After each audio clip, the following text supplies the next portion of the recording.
हो मेरी विनती सुनो अपा,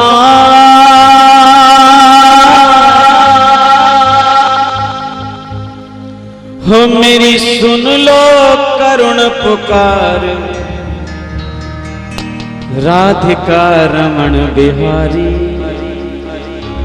हो मेरे बांके बिहारी।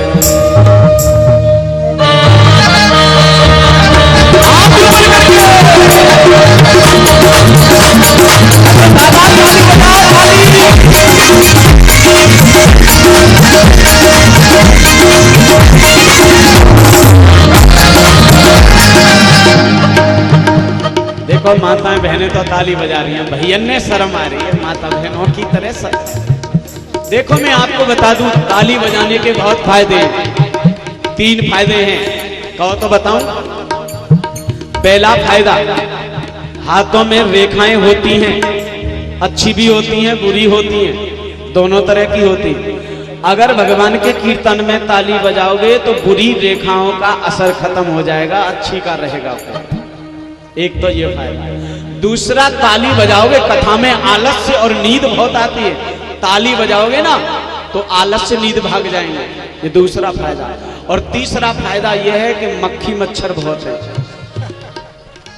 नाक पे ही आके बैठे, और अगर ताली बजा रहे होंगे पहले तो आएंगे नहीं, और आके बैठ भी गए और ताली बजने पे उड़े ना तो सीधे उड़ते ही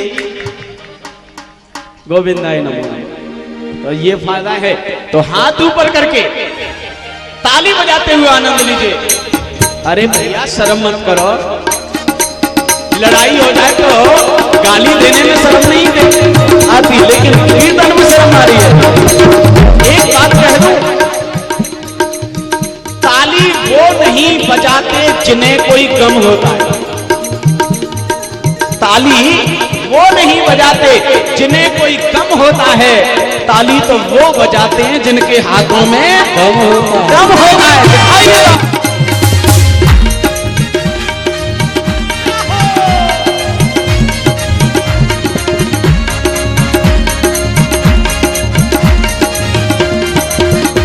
मेरी विनती सुनो अपा,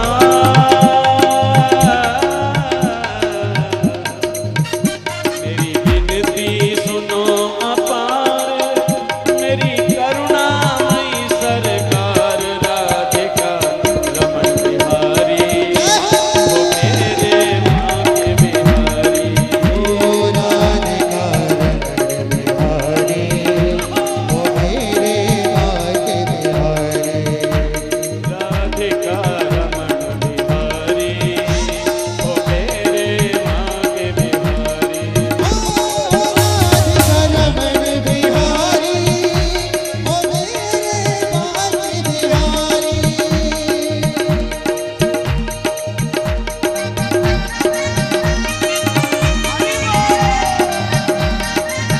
मेरे भाग्य बिहारी।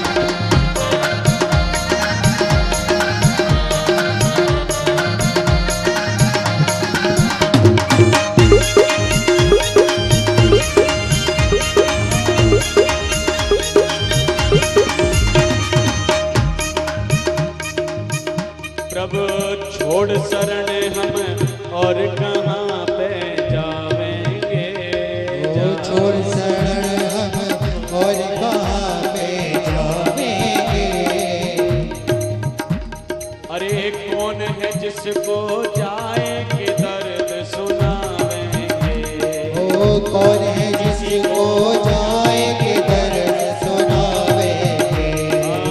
कौन है जिसको जाए ये दर्द सुनावेंगे, ओ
ना देर तुम करो प्रभु हो सहाय है, ना करो देर प्रभु तुम हो सहाय है। ओ ना कर प्रभु तुम हो देर सहाय है। तो दया की दृष्टि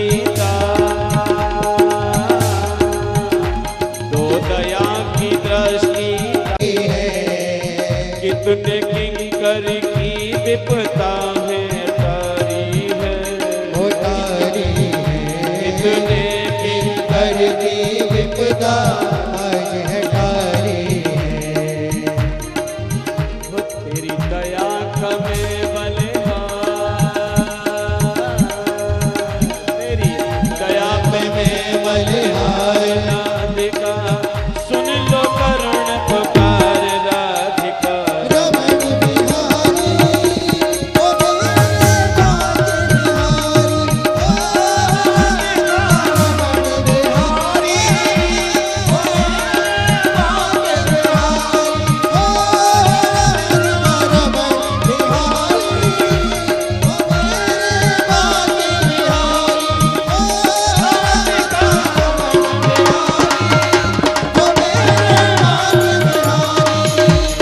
रमण बिहारी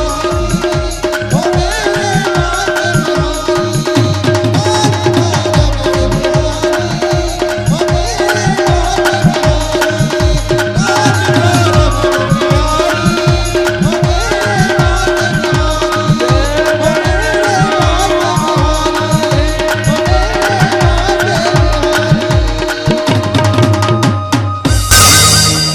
प्रेम से बोलो, राधे राधे जरा जोर से बोलो, राधे राधे। जय जय श्री। अब के लगिया के श्रोता बैठे, ऐसे जोर लगाओ ना। हाँ, अरे 4-5 घंटा हम जोर लगा रहे हैं, तुम तो नहीं जोर लगा। भैया ये टेंट वाले अगर हमारी आवाज सुन रहे हो, टेंट वाले कृपया पंडाल में आए। आइए सृष्टि का उपक्रम सुनते हैं। मनस्तो मनु शत्रुपा जो ब्रह्मा के उत्पन्न हुए ना, उनकी सृष्टि आगे वर्णित करो। मनस्तो शतरूपाया त्रिश्च कन्याश्च जज्ञिरे, आपूतिर्देवहूतिश्च प्रसूतिरिति विश्रुता। जरा गौर से सुनिएगा। मनु शत्रुपा के 5 संतान हुई हैं। यहां से मैथुली सृष्टि हो रही है। मनु शत्रुपा के मैथुन से 5 संतान हुई। सबसे पहली 3 बड़ी बेटियां हैं, जिनमें सबसे बड़ी देवहूति, आकुतिर देवहूतिश्च प्रसूति ऋति विस्तृता। ये 3 बेटी, देवहूति, आकुति, प्रसूति, और 2 बेटे। जाए उत्तान पादस्य मनुपुत्र महोजस। 2 बेटा हैं, प्रियव्रत और उत्तान। कथा आती बड़ी बड़ी 3 बेटियां, देवहूति, आकुति, प्रसूति। और जब ये बड़ी हुई, ब्रह्मा ने इससे आगे केवल एक संतान को और जन्म दिया है। वो संतान है कर्दम ऋषि। ब्रह्मा की छाया से एक बेटा उत्पन्न हुआ, जिनका नाम है कर्दम ऋषि।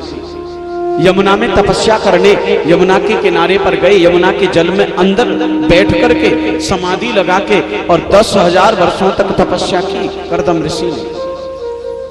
ये मनु शत्रुपा के मनु के भाई है, लेकिन छाया से उत्पन्न हुए। औरस भाई नहीं है, क्षेत्रज भाई। देवहूति इनकी मनु शत्रुपा की बेटी जब विवाह योग्य हुई तो बंधु इन्होंने अपने पिता ब्रह्मा से कहा, पिताजी तुम्हारी पौत्री विवाह योग्य हो गई है, कोई सुयोग्य वर इनके लिए बताओ। तो ब्रह्मा बोले, मेरा एक छाया पुत्र है कर्दम, उसके साथ अपनी पुत्री का विवाह करो।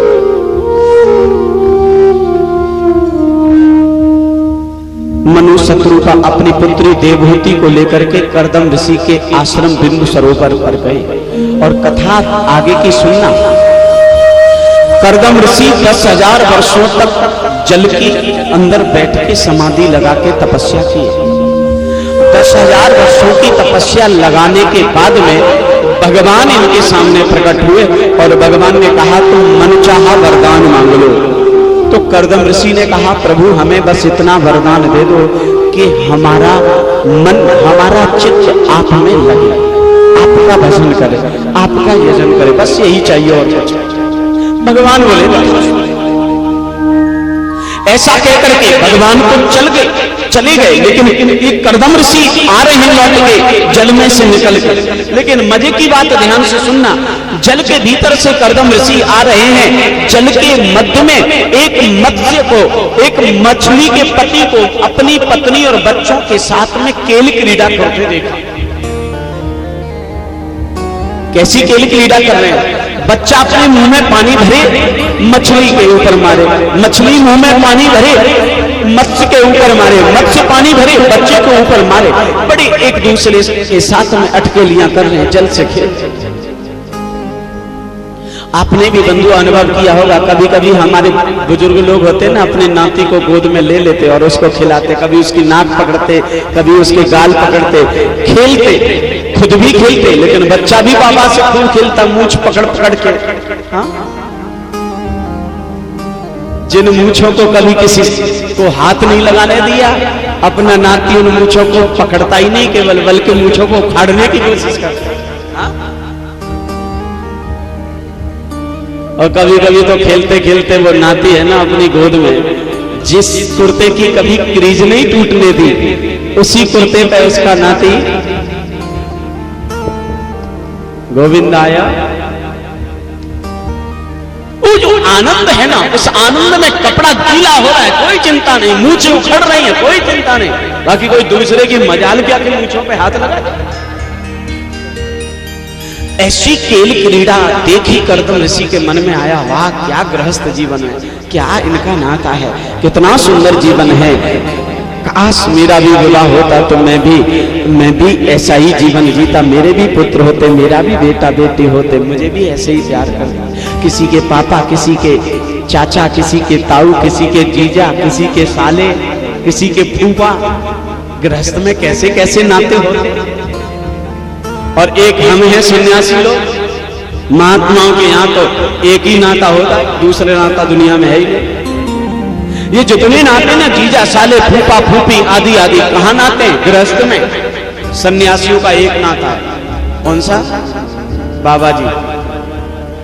5 वर्ष का बालक है, वो भी क्या कहता है? बाबा जी जय सिया राम। और 90 वर्ष का बुढ़ा हो, वो भी क्या कहता है? बाबा जय सिया राम। सन्यासी जीवन में केवल एक नाता बचता, वो है बाबा। और गृहस्थ जीवन में अनेकानेक नाते। इनको मन में राग आया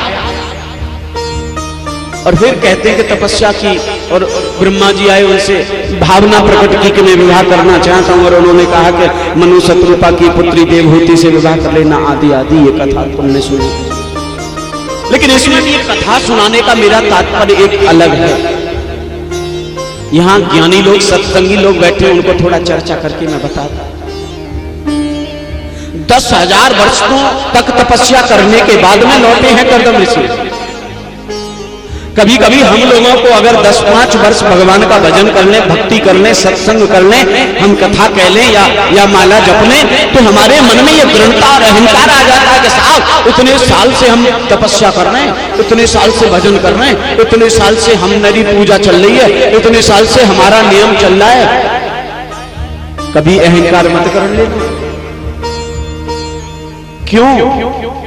10,000 वर्षों तक नियम साधने के बावजूद भी तुम्हारा नियम एक क्षण में कभी भी टूट सकता है, इसमें कोई संशय नहीं है। इसलिए हमारे संत लोग कहते हैं, जरा ध्यान से सुनिए, संत लोगों का कहना है कि साधक को हमेशा सावधान रहना चाहिए। जो साधना के मार्ग पे है, हमारे महात्मा लोग कहते हैं उसको हमेशा सावधान रहना चाहिए, क्योंकि सावधानी हटी। एक ट्रक के पीछे लिखा होता है ना स्लोगन, सावधानी हटी तो दुर्घटना। साधक को भी चाहिए। किसी ने, ज्ञानी व्यक्ति ने कहा है कि बनने के लिए हजारों वर्ष चाहिए और बिगड़ने के लिए एक क्षण ही काफी है। इसलिए गलतियां मत करना, साधना के पथ पे हो तो गलती मत करना, सावधान रहना हमेशा। कभी भी माया पकड़ सकती है, कभी भी तुम्हें माया संसार में लपेट सकती है, सावधान रहना। मनु शत्रुता पुत्री देवहूति को लेकर के आए, हम विवाह करना चाहते हैं। कर्दम ऋषि ने कहा आप विवाह करने आए हो, ठीक है मैं स्वीकार कर लूंगा आपकी पुत्री को, लेकिन एक शर्त है। बोले क्या? एक संतान होने के बाद में मैं संन्यास ले लूंगा। देवहूति ने कहा स्वीकार। कर्दम ऋषि का विवाह हो गया। बंधु विवाह होने के बाद में कर्दम ऋषि सीधे गए आश्रम की झोपड़ी में, और झोपड़ी में जाकर के समाधि लगा करके बैठ गए हैं। मजे की बात देखो, दुनिया में लोग विवाह करने के बाद में कहाँ जाते थे, कहाँ जाने लग गए। ये कथा कहती है कहाँ जाना चाहिए। माता बहने भाई बंधु युवान पीढ़ी ध्यान से इसको प्रसंग को सुने। विवाह होने के बाद में तुरंत कर्दम ऋषि पहुंचे कहां? समाधि लगाने के लिए आसन लगाया और बैठ गए समाधि में भजन करने के लिए भगवान। क्योंकि गृहस्थ जीवन में सद्बुद्धि बनी रहे उसके लिए जरूरी है भगवान की भक्ति करते रहो। हमारे बुजुर्ग लोग बैठे हैं, ये माताएं बहनें बुजुर्ग बैठी हैं। हमारे समाज में ऐसी बुजुर्ग लोगों की परंपरा थी कि जब किसी लड़की का लड़के का विवाह होकर के आता तो सबसे पहले लड़का अपनी पत्नी को लेकर के दूसरे दिन, विवाह के दूसरे दिन कहां जाता था? अरे तुमने तो देखा है ना सबने, लड़का शादी करके लाए बहू को, दूसरे दिन सुबह सब गा के बजा के माता बहनें ले जाती। कहां जाते? देवताओं को पूजने, मंदिरों पे, गांव के मंदिरों में जाता लड़का लड़की बहू। क्यों जाते? बोले इसीलिए क्योंकि गृहस्थ जीवन में हम प्रवेश करें लेकिन परमात्मा का स्मरण करके, परमात्मा का स्मरण करते हुए गृहस्थ में जाएंगे तो हमारा गृहस्थ जीवन कल्याणकारी होगा। लेकिन आज के समय का लड़का लड़की जब विवाह करता तो विवाह के बाद कहां जाता? कह दो प्रेम से।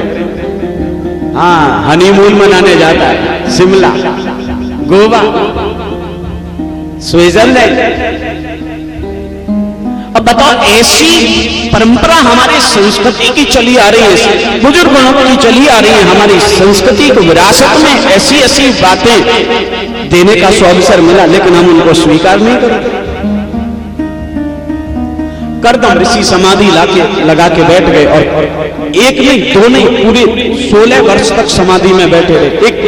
एक ग्रंथ में आया कि 20 वर्ष तक समाधि में बैठे। 20 वर्ष बाद में समाधि से जागे, तब तक इनकी पत्नी सूख सूख करके, मेरे पति भूखे तपस्या में बैठे, मैं पेट भर करके कैसे खाऊं? तो ये एक समय भोजन करती है देवहूति। तो सुर में घूमते घूमते विमान एक दिन इनके आश्रम पर आ गया और आश्रम पर इन्होंने अपना आश्रम देखा तो उनको स्मरण आया, अरे ये तो मेरा आश्रम है। तब इनको ज्ञान आया, मैंने प्रतिज्ञा की थी कि विवाह के बाद एक संतान होते ही मैं संन्यास ले लूं।